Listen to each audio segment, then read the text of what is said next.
Speak slower than you think you should. This is one of the most important things in speaking well.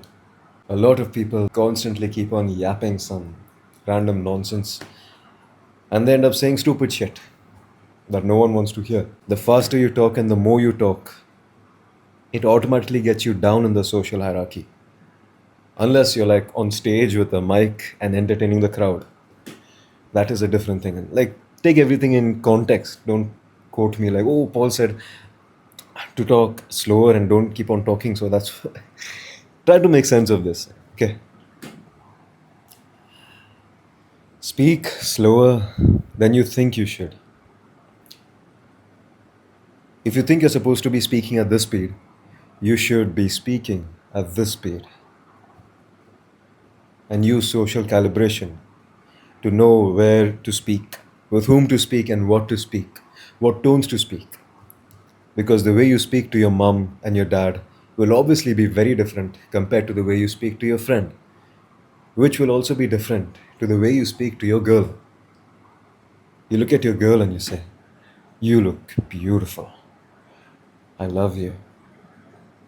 To your mom and dad, you'll say, "Mom and dad, I love you. I love you so much. Thank you so much." To your friend, you'll say, "Hey, what's up, man?" Blah, blah, blah, blah, blah.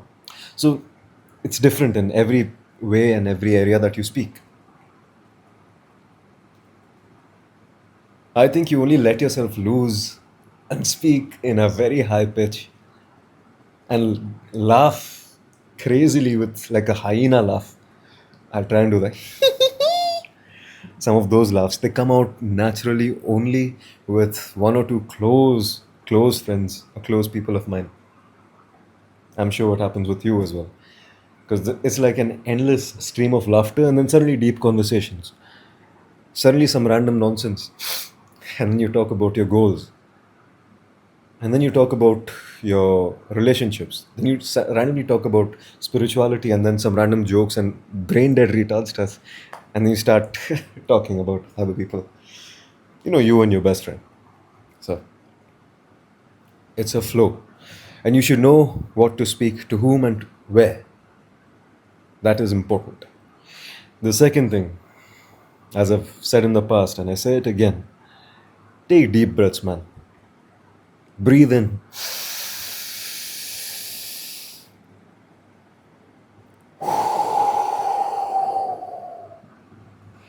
And when you're breathing out, when you're exhaling, that's when you speak.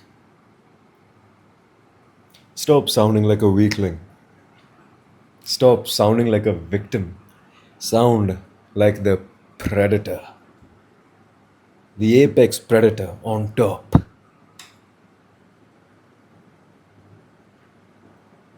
Now, there's a few cases of psychopaths where they are scary even though they have like a very high pitched voice or like a non threatening voice, but the stuff they say is kind of scary. Something like this: "Give me $1 million or I will blow up the national building." That is kind of scary if taken seriously. But you're taken seriously if your voice sounds strong. Your voice and your opinion matters when you speak and you're able to convey it properly. Suppose there's someone speaking and you want to interrupt and make a point. Who do you think will be listened to more? It's like, "So I think you should do that. I think you should do this. No, no, I don't agree with that. No, that's actually wrong."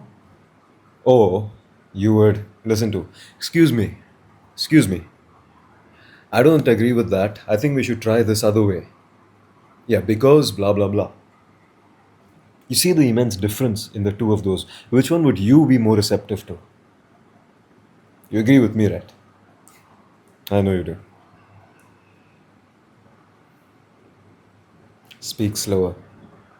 Speak from your stomach. Don't have a throat voice. Don't have a high pitched voice from here. Do not speak from here, but speak from your stomach. You see the difference instantly. These are instant fixes, you can start doing that right now. Thirdly, start speaking to yourself. If you're in the shower and you're looking in the mirror at your muscles and how sexy you look, or if you're in the swimming pool and go to the clubhouse to change, there's a huge mirror. Flex, make sounds, and speak to yourself. You can say a few dialogues from movies that you like. That helps you get the proper highs and lows and pronunciations and everything. So that's how I started speaking. Much, much better. Cheers.